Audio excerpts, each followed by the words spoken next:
Namaste everyone. Hope everyone is doing well. It's been a long time I shared my experiences and thoughts and reflections. So I thought it's time to catch up again. In fact, it's been around 6 months that Master was gone from Vancouver and she's back about a month back now. And I started to go back to my sessions, and as always, it's pure bliss.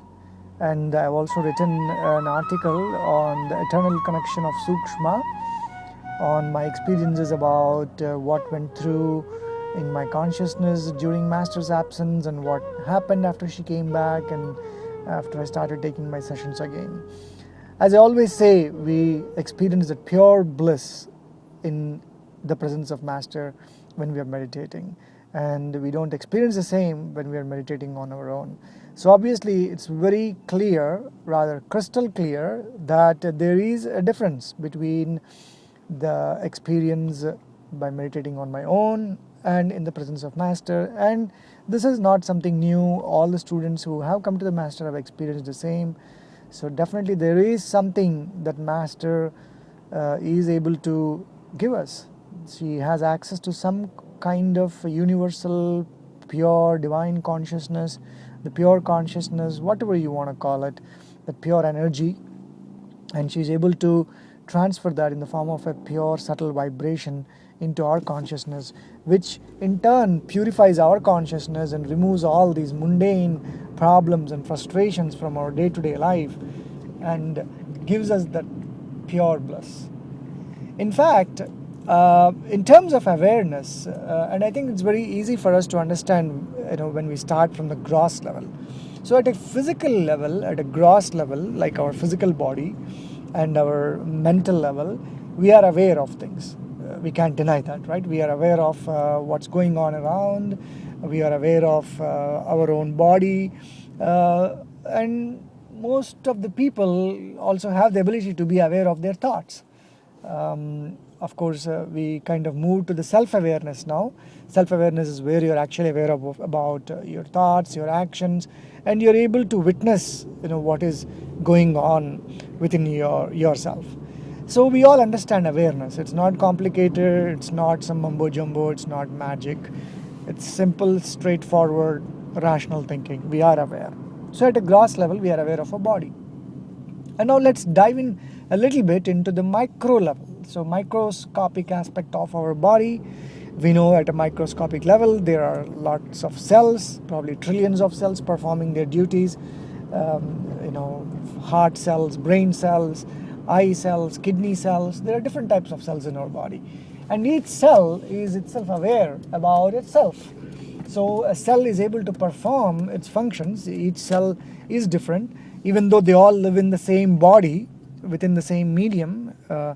Like your cells in the eye are able to function differently, and they're aware about their functionality, even though they are right next to the ear or the mouth or the nose. So each cell is so uniquely different, and it's very hard to separate them out. So each cell is aware about its own self, its own functionality, its own performance, day-to-day duties.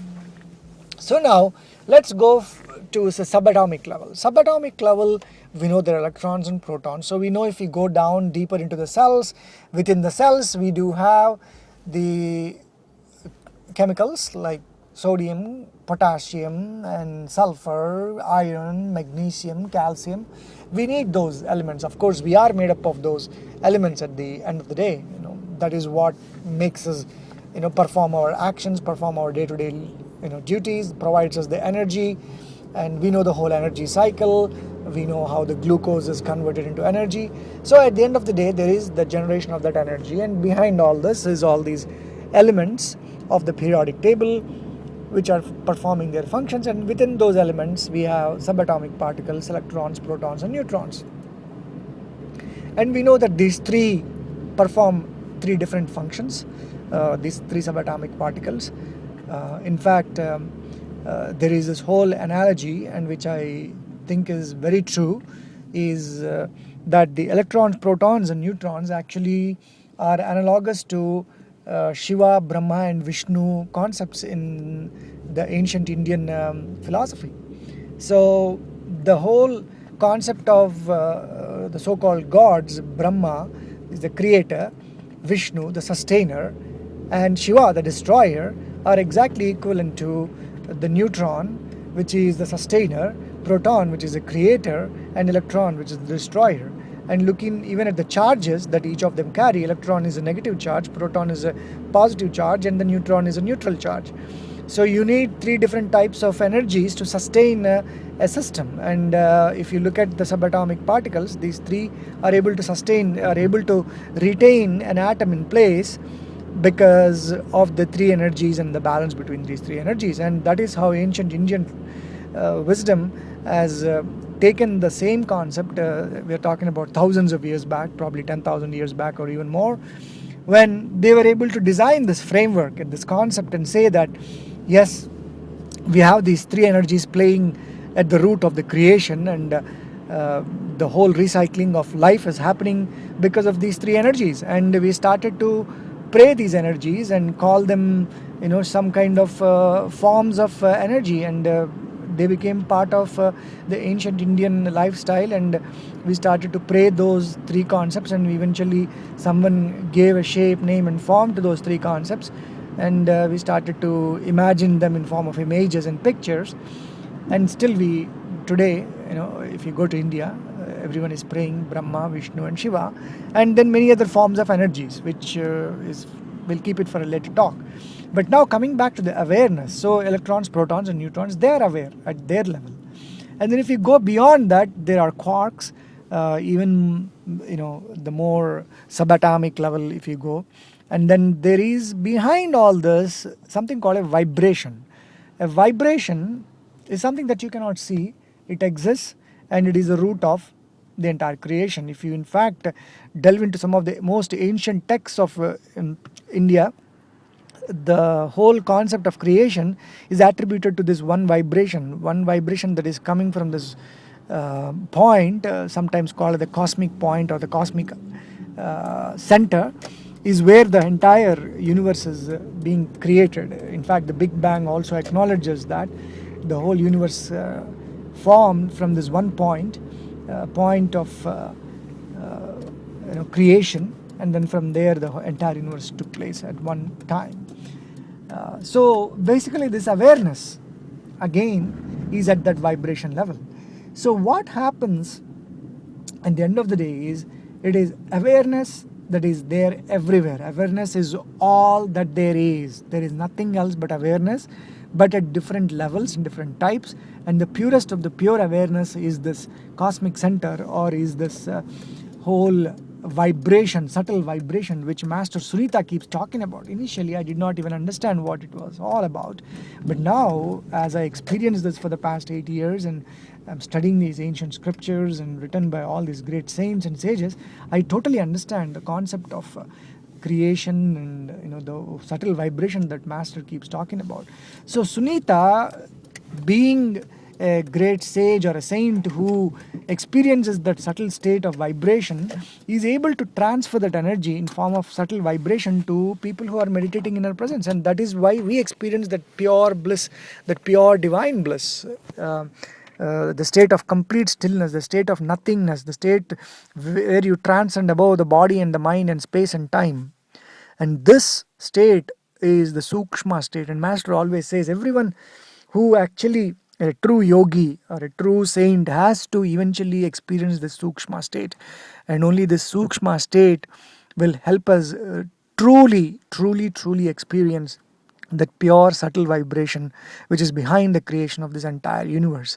And as I say many times, when I'm talking, it's not me, the person Suman, that is talking, but is this energy, this vibration that transfers into me when I meditate in her presence. And after a day or two I'm talking like this, and I don't even know where I get all this knowledge from.